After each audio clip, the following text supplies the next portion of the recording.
você fala da alimentação. Claro que hoje a gente sabe que a alimentação ela é importante, porém, se a gente pega o exemplo aí das 5 cidades onde as pessoas são mais longevas, você tem alimentação muito diferente, né? Então você tem, por exemplo, em Okinawa, um consumo maior de proteína animal através da carne de porco, Icária na Grécia mais laticínios, você tem Loma Linda na Califórnia com mais frutas, legumes e verduras. Mas eu acredito, e aí quero ouvir de você, se o excesso de calorias é ruim, e você não privilegiar na base da sua alimentação alimentos mais in naturas, vamos dizer assim, alimentos de verdade. Na minha opinião, é sim, eu acho que você tem razão.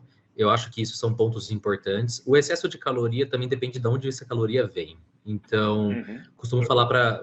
Eu tenho basicamente pacientes que tratam câncer comigo hoje em dia, câncer cerebral, e eles sempre me perguntam sobre o que eles podem mudar na alimentação para se proteger tanto do câncer, ver se isso tem algum impacto. O paciente, ele se sente muito bem quando ele se coloca na consulta como alguém ativo no seu próprio tratamento, e não só o médico agindo, né?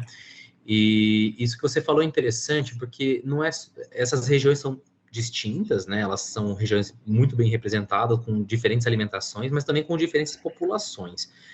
No contexto neurológico, Atala, hoje a gente sabe que possivelmente quanto mais próximo a gente ficar de uma dieta mediterrânea, de uma dieta DASH, mais a gente vai proteger o nosso cérebro a longo prazo. A grande questão é que esses estudos eles são muito difíceis de serem feitos. Então, trazer a melhor medicina baseada em evidência para a gente falar sobre essa questão de alimentação é difícil, principalmente pela forma como é feita essas pesquisas, né? Mas hoje, principalmente a nível aqui nosso, Brasil, o que eu tento dizer muito para os meus pacientes é que a gente tem que tentar aproximar ao máximo a nossa dieta para o que é uma dieta mediterrânea, uma dieta DASH, não necessariamente substituir ela inteira, porque a gente não vai conseguir, além de ser muito caro. Então, se a gente modificar algumas coisas da nossa rotina, a gente já vai ter grande benefício.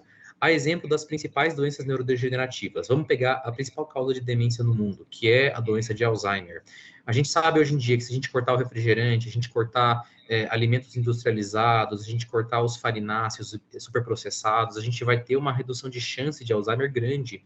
Inclusive, se a gente sair da nossa zona de conforto, se a gente começar um exercício físico adequado, se nós somarmos praticamente todos os nossos esforços à luz do conhecimento atual, nós podemos estar falando de uma redução de 50%, 60% de chance de ter Alzheimer, mesmo que você tenha todo o aparato genético guiando o teu corpo por esse caminho. Então, é por isso que é tão controverso a gente pedir aqueles testes genéticos para ver se você tem realmente a herança da doença de Alzheimer, porque tem gente que não vai desenvolver, mesmo tendo todos os genes, as mutações. Então, o fator ambiental está muito envolvido nisso, né?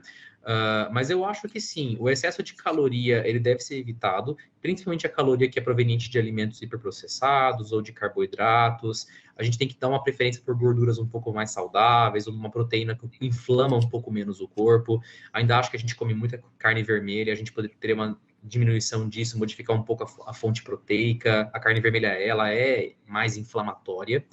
E eu acho que essas mudanças, se a gente tentar adequar alguns tipos de dietas, como, por exemplo, a derivação de uma dieta mediterrânea, uma DASH, nós vamos, pelo menos a nível de sistema nervoso central e cardiovascular, que está envolvido inevitavelmente, direcionar um pouquinho a nossa saúde cerebral. Isso vai impactar no envelhecimento, com certeza vai impactar.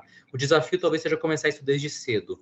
As pessoas se atentam para isso aos 50, 60 anos, às vezes isso já é tarde. Então, talvez uma mudança cultural nesse aspecto seja muito importante.